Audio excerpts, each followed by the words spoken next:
রাসূলুল্লাহ সাল্লাল্লাহু আলাইহি সাল্লাম গেলেন তার অসুস্থ সাহাবীকে দেখতে। বাসায় ঢুইকা দেখে সবাই তাকে ঘিরে আছে, মানে মারা যাবে যে ব্যক্তিরা মারা যায় আমরা আশেপাশে দাঁড়ায় থাকি, দেখতে থাকি। ফাতাহুন নবী সাল্লাল্লাহু আলাইহি ওয়াসাল্লাম মা আব্দুর রহমান ইবনে আউফিন ওয়া সাদ ইবনে আবি ওয়াক্কাস ওয়া আব্দুল্লাহ ইবনে মাসউদ রাদিয়াল্লাহু তাআলা আনহুম। তিনজন সাহাবী নিয়ে আল্লাহর নবী তার অসুস্থ সাহাবীকে দেখতে আসলেন। বাসায় ঢুকলেন, ঢুকার পর আল্লাহর নবী দেখেন ওয়াজাদাহু ফি গাশিয়াতি আহলিহি, পরিবারের সবাই তাকে ঘিরে রাখছে, সাদকে ঘিরে রাখছে। নবীজি বললেন কদ কযা, সাদ কি মারা গেছে? জিজ্ঞাসা করলেন আচ্ছা সাদ আছে না মারা গেছে? পরিবারের সদস্যরা জবাব দিলেন লা ইয়া রাসূলুল্লাহ, এখনো মারা যায় নাই, তবে অবস্থা আশঙ্কাজনক। ফাবাকা রাসূলুল্লাহ সাল্লাল্লাহু আলাইহি ওয়াসাল্লাম, আল্লাহর নবীর চোখ থেকে পানি পড়া শুরু হয়ে কাঁদতেছে। তার এক সাহাবী বিদায় নিচ্ছে।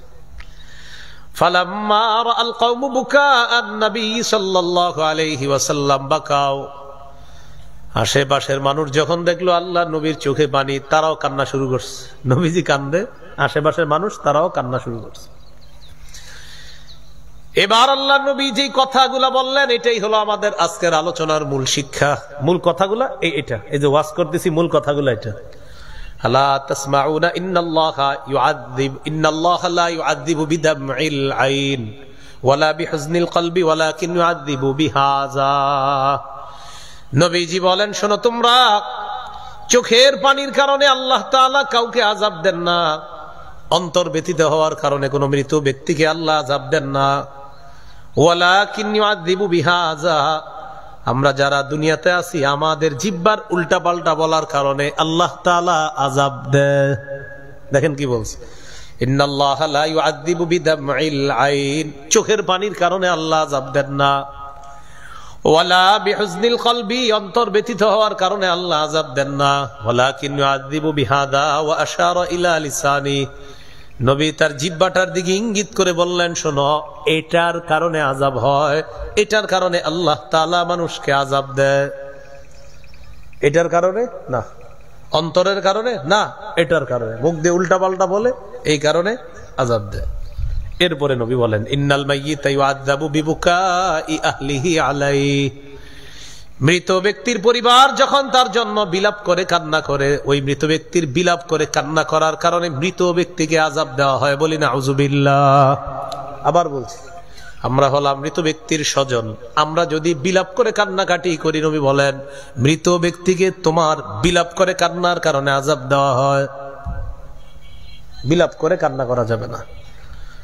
হাদিসের শেষে আছে ওয়াকানা উমারু ইয়াদরিবু ফিহি বিল আসা ওয়া ইয়ারমি বিল হিজারা ওয়া ইয়াহসি বিত তুরাব।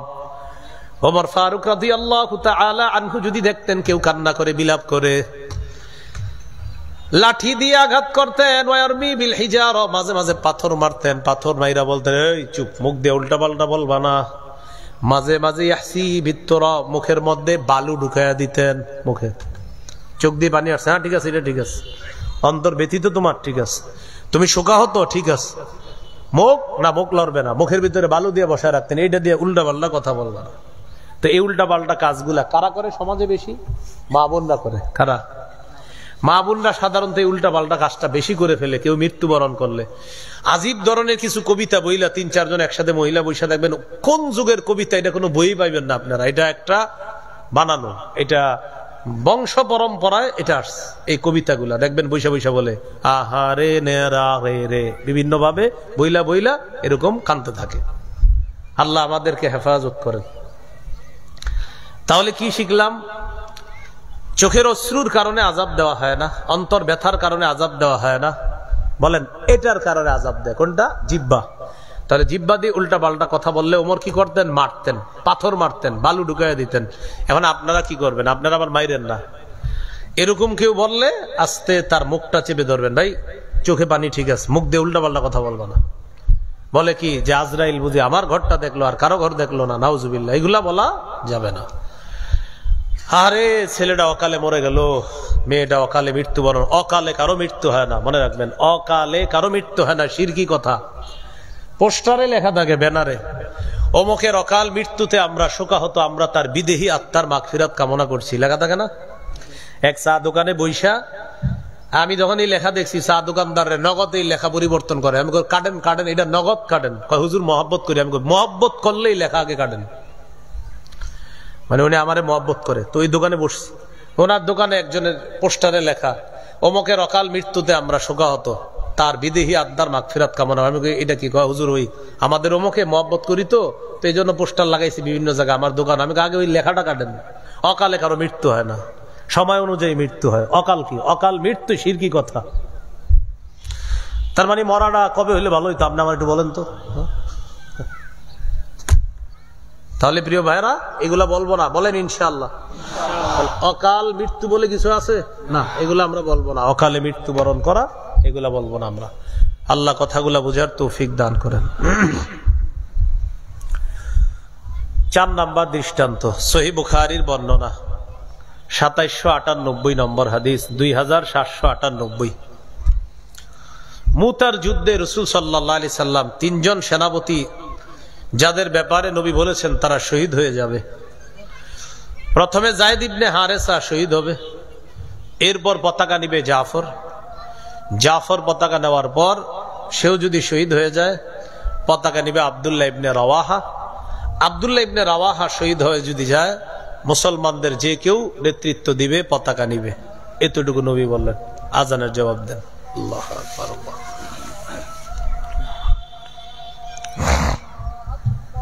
আল্লাহু আকবার, আল্লাহু আকবার। বিসমিল্লাহির রহমানির রহিম।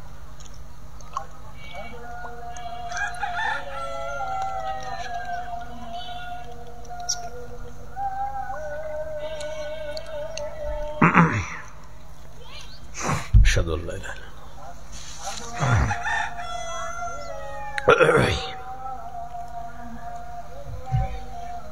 আশহাদু আল্লা ইলাহা ইল্লাল্লাহ।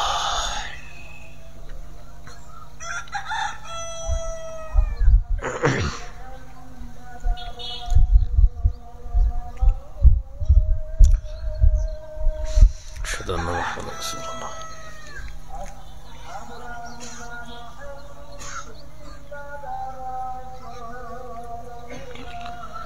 আশহাদু আন্না মুহাম্মাদার রাসূলুল্লাহ। বাহিরের মাইকগুলো বন্ধ করে দেন, বাইরের বলা। আশহাদু আন্না মুহাম্মাদার। লা হাওলা ওয়ালা কুওয়াতা ইল্লা বিল্লাহ।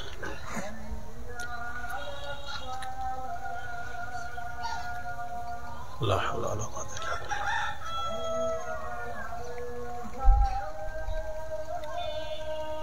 লা হাওলা ওয়ালা কুওয়াতা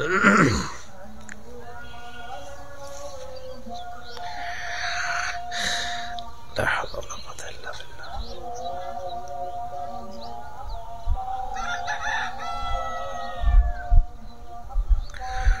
আল্লাহু আকবার।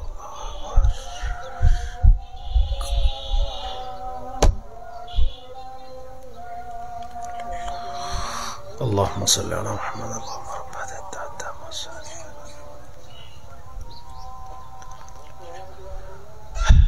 মহল্লার একটা আজানের জবাব দিলেই হয়ে যাবে। হ্যাঁ, একটা আজানের জবাব, প্রথম যে আজানের জবাব দিবেন, বাস মাসালা আদায় হয়ে যাবে। বলতেছিলাম 3 জন সেনাপতি, এই 3 জনকে রাসূল সাল্লাল্লাহু আলাইহি সাল্লাম সেনাপতি নিযুক্ত করলেন।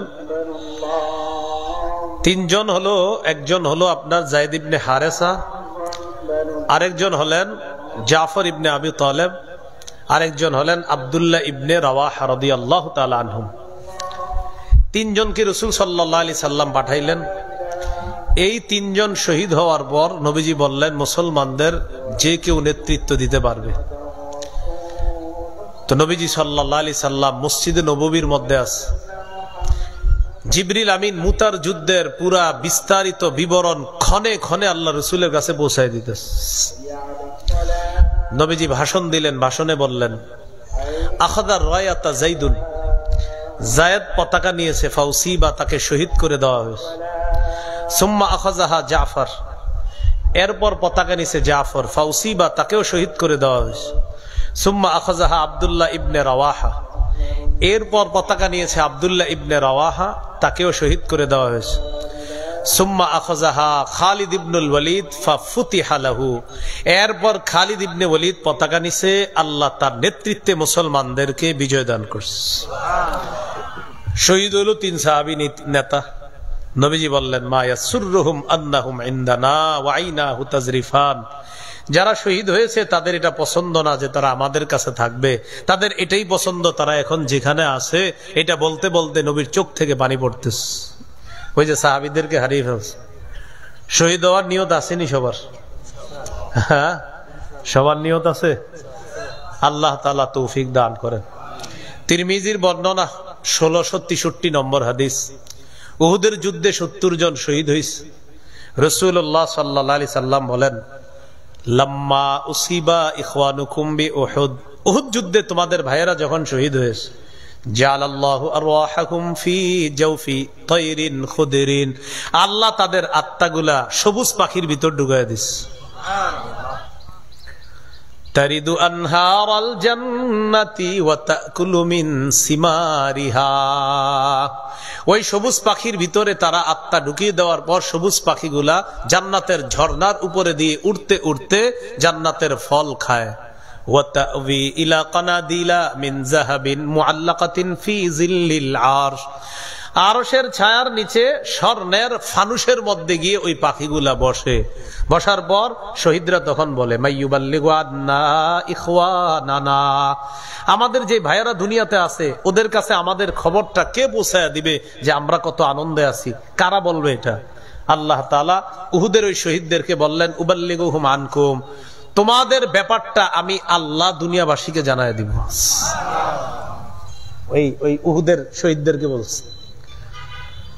তখন আল্লাহ আয়াত নাজিল করছে, সূরা আলী ইমরান 169 নম্বর আয়াত আল্লাহ নাজিল করছে, ওয়ালা তাহসাবান্নাল্লাযীনা কুতিলু ফী সাবিলিল্লাহি আমওয়াতা, যারা আল্লাহর রাস্তায় শহীদ হয় তাদেরকে তোমরা মৃত মনে করো না, বরং তারা আহইয়াউন ইনদা রাব্বিহিম ইউরযাকুন, তারা জীবিত, আল্লাহর কাছে তাদেরকে রিজিক দেওয়া হয়।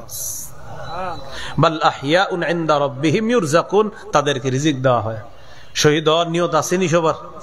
তাহলে শহীদদের এটা আনন্দদায়ক না যে তারা আমাদের কাছে থাকবে, তারা যেখানে আছে এটাই তাদের আনন্দ।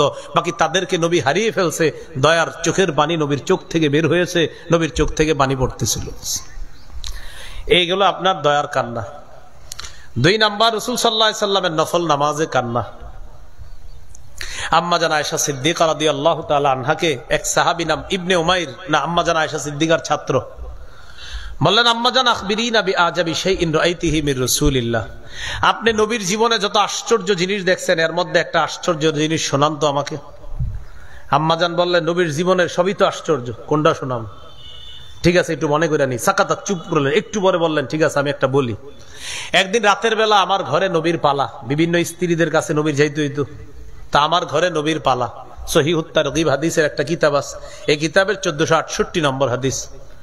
নবী আমার ঘরে আসছে, আসার পর আমাকে বললেন আয়েশা জারিনি আতাআব্বাদিল লাইলাতা লিরাব্বি, আজকে রাতটা তুমি আমার একটু সুযোগ দিবা, আমি আল্লাহর ইবাদত করব।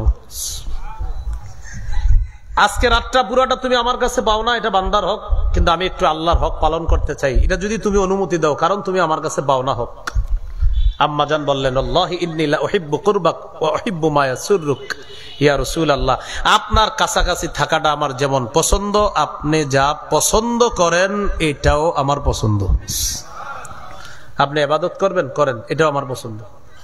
খুব মন দিয়ে শুনেন, নবীজি ওযু করছে, নামাজে দাঁড়াইছে। আম্মা জান বলেন তাকায় দেখি কাঁদতেছ, চোখে পানি, নামাজে, নফল নামাজ, কাঁদতে কাঁদতে হাত্তা বাল্লা হিজর, গাল ভিজায় ফেলছে। একটু পর দেখি নামাজের বৈঠকের মধ্যে তারপর চোখের পানি পড়তেছে, হাত্তা বাল্লা লিহিয়া, দাড়িগুলা ভিজে গেছে। একটু পর আবার তাকাইছি, দেখি সুম্মা বাকা ফালাম মেজাল লেবকি হাত্তা বাল্লাল আরদ, কাঁদতে কাঁদতে জামা বে পানি যাইতে যাইতে সামনের জমিন ভিজে গেছে। হযরত বেলাল ফজরের আজান দিয়ে দিছে। ফজরের আজান দেওয়ার পর নবীজিরে ডাকতে আসছে, আসার পর দেখে নবীজি সাল্লাল্লাহু আলাইহি সাল্লাম কাঁদতেছে। নবীজিকে হযরত বেলাল বললেন তাবকি ইয়া রাসূলুল্লাহ, ক্বাদ গফারাল্লাহু লাকা মা তাকদ্দামা মিন যামবিকা ওয়া মা তাআখার, আপনার তো আগে পরে কোনো গুনাহ নাই, আপনি এত কান্না করেন কেন? নবীজি বললেন বেলাল আফালা আকুনু আবদান শাকুরা, আমি কি আল্লাহর শুকরগুজার বান্দা হব না? আল্লাহর শুকরিয়া আদায় করার জন্য সারা রাত নফল নামাজে কাঁদতে কাঁদতে কাটিয়ে দিস। এই হলো নফল নামাজে কান্না। 3 নাম্বার, কোরআন তেলাওয়াত শুইনা নবীর কান্না। সহিহ বুখারীর 5055 নম্বর হাদিস। আব্দুল্লাহ ইবনে মাসউদ রাদিয়াল্লাহু তাআলা আনহুকে বললেন, ইকরা আলাইয়া, ও আব্দুল্লাহ ইবনে মাসউদ আমারে কোরআন পড়ে শোনাও। আব্দুল্লাহ ইবনে মাসউদ বললেন, আকরাউ আলাইকা ওয়া আলাইকা উনজিলা, হুজুর আপনাকে আমি শোনাবো কোরআন, আপনার উপর না কোরআন নাজিল করা হয়েছে। নবীজি বললেন, ইন্নী আশতাহি আন আসমাআহু মিন গায়রি, আমার মন চায় আমি অন্যের কাছ থেকে কোরআন শুনি। সুবহানাল্লাহ। কি শিখলাম? কোরআন পড়তে হবে, কোরআন শুনতে হবে, কোরআন পড়তে হবে, কোরআন শুনতে হবে। মাগরিবের পরে এই মাহফিলও দেখবেন একটা ছেলেরে কোরআন তেলাওয়াত দেওয়া হবে, এখানেও দেওয়া হতে পারে, একটা ছেলে কোরআন তেলাওয়াত করবে। ওই টাইমে আমরা সবাই বিভিন্ন কাজে থাকি, ছেলেটা তেলাওয়াত করে, ওই টাইমে আমরা বক্তারা আইনা স্টেজে বসাই, ওনারে জিজ্ঞাসা করি চা খাবেন, ওনারে জিজ্ঞাসা করি পানি খাবেন, এদিকে কিন্তু তেলাওয়াত চলতেছে। ওই টাইমে আলোচকরে জিজ্ঞাসা, পানি খাবেন হজরত, চা খাবেন হজরত, জিজ্ঞাসা করতে, মানে হজরতের তেলাওয়াত শোনা দরকার নাই, আর যিনি জিজ্ঞাসা করতেছে ওনারও দরকার নেই। আর আপনারাও সবাই ওই টাইমটা এমন, ও তেলাওয়াত চলতেছে, যাক চলো তেলাওয়াতটা শেষ হোক তারপরে গিয়ে বসি, মানে এটা হলো সবচেয়ে অবহেলার কাজ। পরে গিয়ে বসবেন মাহফিলে, নাউজুবিল্লাহ, গজবের কারণ হবে, গজব। আমার সাথে তো এই কাজ করবেনই না কেউ, যে মঞ্চে আইনা বসায় আর বলবেন যে হুজুর এটা খাবেন ওটা খাবেন। তেলাওয়াত যখন চলবে তখন কারো কোনো কাজ নাই, সবাই তেলাওয়াত চলতে হবে। কোরআন তেলাওয়াত চলবে, এখানে এখানে চলবে, ওই টাইমে মাইকও ঠিক করবেন না, কোরআন তেলাওয়াতের সময় মাইকও ধরবেন না, বাস কোরআন তেলাওয়াত শেষ হোক, এরপর আলোচক বৈশা বলবে ভাই বাড়ান কমান, সেটা পরের বিষয়। কিন্তু কোরআন তেলাওয়াতের সময় যে যেখানে আছেন বাস মন দিয়ে তেলাওয়াত শুনতে থাকবেন। এখানে মঞ্চে যারা থাকবে তারাও বৈশা শুনবে, আলোচকও পাশে নিচে বৈশা শুনবে, আর তেলাওয়াত যিনি করবে এখানে বৈশা করবে তেলাওয়াত। এটা কারণ যখন সে তেলাওয়াত করতেছে আল্লাহর কালাম, এটা সবচেয়ে শ্রেষ্ঠ, এখন ওই এখানে বসতে হবে। আর সবাই আসেন, এখানেও বসবে অন্যরা, অন্য যারা থাকবে নিচে বসবে। আলোচক যদি মঞ্চে চেয়ার না পায় পাশে বসে থাকবে, এখানে তেলাওয়াত যে করবে ও করবে এটা। তো নবীজি বলেন আমার মঞ্চে আরেকজনের কাছ থেকে তেলাওয়াত শুনি। তাহলে এই বিষয়গুলো মাথায় রাখবো আমরা। মাহফিলে যখন তেলাওয়াত চলবে বাস কোনো কাজ নাই, তখন সবাই মন দিয়ে তেলাওয়াত। এমনকি মাদ্রাসা যারা থাকবো তখন বলবেন ভাই মন দিয়ে তেলাওয়াত শুনেন, একটু পরে অন্য কাজ, আগে তেলাওয়াত শুনেন। মনে থাকবেন ইনশাআল্লাহ, তেলাওয়াত শুনতে আল্লাহ অনেক বরকত দিবে, অনেক রহমত দিবে, বরং আল্লাহ মাফও করে দিতে পারে জীবনের সব। আব্দুল্লাহ ইবনে মাসউদ তুমি তেলাওয়াত করে শোনাও। ফাকারাতুন নিসা, তিনি বলেন আমি সূরা নিসা তেলাওয়াত করতে লাগলাম। হাত্তা ইযা বালাগতু ফাকাইফা ইযা জিনা মিন কুল্লি উম্মাতিন বিশাহীদি ওয়া জিনা বিকা আলা হাউলাই শাহীদা। সূরা নিসা তেলাওয়াত করতে লাগলাম। এই আয়াতে যখন আসলাম, আয়াতের অর্থ হলো সেদিন কি অবস্থা হবে, যেদিন উম্মতের থেকে একজন সাক্ষী উপস্থিত করব, নবী আপনাকেও তাদের ব্যাপারে আমি সাক্ষী বানাবো, সেদিন কি অবস্থা হবে তাদের। এটা শুইনা নবী বললেন আমসিক, আব্দুল্লাহ তুমি থামো। আমি থেমে গেলাম, নবীর চোখের দিকে তাকায় দেখি কাঁদতেছে, আয়াতের বিষয়বস্তু মনে করে আল্লাহ রসুলের চোখ থেকে পানি পড়তেছে। এই গেল 3 নাম্বার কথা। 4 নাম্বার কথা, উম্মতের জন্য নবীর কান্না। ইব্রাহিম নবী উম্মতের জন্য মায়া, ঈসা নবী উম্মতের জন্য মায়া। এই মায়ার কথা স্মরণ করে আল্লাহ রসুল হাত উঠায় কাঁদতে লাগলেন, আল্লাহুম্মা উম্মতি উম্মতি, আল্লাহ আমার উম্মতের কি হবে, আমার উম্মতের কি হবে। সহিহ মুসলিমে 387 নম্বর হাদিস। হাত তোলা অবস্থায় আল্লাহ জিবরিলকে পাঠাইছে। ওই অবস্থা, জিবরিল যাও তো আমার নবী কি বলে শোনো তো, আমি তো সব জানি, তারপরে জিজ্ঞাসা করো। জিবরিল আসছে, আপনি কাঁদতেছেন কেন? আল্লাহ আমারে পাঠাইছে এই মুহূর্তে। নবীজি বললেন, জিবরিল ইব্রাহিম নবী উম্মতের জন্য কান্না করে, ঈসা নবী কান্না করে, আমার পেরেশানি লাগতেছে, আমার উম্মতের কি হবে। তখন জিবরিল আমিন আল্লাহকে গিয়ে বিষয়টা জানে। আল্লাহ তো জানে আমাদের নবী কেন কাঁদতেছে, সব জানে। জিবরিল আমিনকে সাক্ষী বানাইতেছে। জিবরিল গিয়ে বললেন আল্লাহ এই কারণে কান্না করে। আল্লাহ তাআলা বলেন যাও আমার নবীকে বলো, ইন্না সানুরদিকা ফি উম্মাতিক ওয়ালা নাসুউকা, আমার নবীকে বলো আমি আল্লাহ আমার নবীকে উম্মতের ব্যাপারে খুশি করে দিব, খুশি করে দিব, খুশি করে দিব। ওয়ালা নাসুকা, অসন্তুষ্ট করব না। সর্বশেষ কথা, কবরের সামনে গিয়ে কান্না করা। মাঝে মাঝে কবর জিয়ারত করবেন। নাসাইর বর্ণনা 2034 নম্বর হাদিস। নবী তার মায়ের কবরের সামনে গেলেন, ফাবাকা, কান্না শুরু করলেন। ও আবকা মান হাওলা, আশেপাশে সবাই কান্না শুরু করছে। নবীজি বললেন শোনো, জুরুল কুবুর, তোমরা কবর জিয়ারত করবা। ফাইন্নাহা তুযাক্কিরুকুমুল মাউতা, কবর জিয়ারত তোমাদেরকে মৃত্যুর কথা স্মরণ করিয়ে দিবে। এই হলো নবীজির কান্না। খুব মন দিয়ে শুনেন। কান্না করা দোষের না, চোখে পানি আসা দোষের না, অন্তর ব্যতীত হওয়া দোষণীয় না, শোকাহত হওয়া এটাও অন্যায় না, মুখ দিয়ে উল্টা পাল্টা কথা বলা, বিলাপ করা এটা অন্যায়। আমরা এই অন্যায়টা বর্জন করে আল্লাহর জন্য চোখের পানি এটা আল্লাহর কাছ থেকে চেয়ে নেওয়ার চেষ্টা করব। আল্লাহ তৌফিক দান করেন। সুবহানাল্লাহি ওয়া বিহামদিহি, সুবহানাকাল্লাহুম্মা ওয়া বিহামদিক, আশহাদু আল্লা ইলাহা ইল্লা আনতা আস্তাগফিরুকা ওয়া আতুবু ইলাইক। আমরা যারা আজকের আলোচনাটা আপনারা মিম্বরের আমানতের প্রথম খণ্ডে পাবেন, আমার সংকলনটা যাদের কাছে আছে প্রথম খণ্ডের সর্বশেষ আলোচনাটা দেখবেন কান্না, সেখানে নবীর কান্না, সেখানে আছে কান্না 10 প্রকার। 10 প্রকার তো বললাম না, ওই 10 প্রকারের আলোচনাও আছে, কান্না 10 প্রকার। যাদের লাগবে গাড়ি থেকে, যদি গাড়ি এখন থাকে গাড়ি থেকে সংগ্রহ করেন, গাড়িতে থাকলে, আর না থাকলে অনলাইন থেকে সংগ্রহ করে নেবেন। মিম্বরের আমানত 6 খণ্ড সবাই সংগ্রহ করে নেওয়ার আমার অনুরোধ রইল। সবাই আশা করি ইনশাল্লাহ ছোট্ট থেকে একটা সন্তানকে বড় করতে পারবেন কোরআন সুন্নাহর আলোকে। তো যাদের প্রয়োজন হয় গাড়ি থেকে নিতে পারেন, এখান যদি নেওয়ার সময় থাকে এখন, আর এখন না নিতে পারলে অনলাইন থেকে আপনারা সংগ্রহ করে নেবেন। আমরা এখানে জামাত হবে, জামাতে আমরা সবাই শরীক হবে ইনশাল্লাহ। আর আমার সাথে দেখা করার দরকার নাই, আমরা ইনশাল্লাহ পাশে কোথাও নামাজ পড়বো, আর এখানে যদি শুরু হয়ে যায় এখানে ইনশাল্লাহ শরীক হয়ে যাব। আল্লাহ তাআলা আমাদের সকলকে যে কথাগুলো বললাম শুনলাম আমল করার তৌফিক দান করেন। আমিন ওয়া আখির দাওয়ানা আলহামদুলিল্লাহ। হুজুর টাইম কতক্ষণ একটু বলে দেন। জি, আসসালামু আলাইকুম।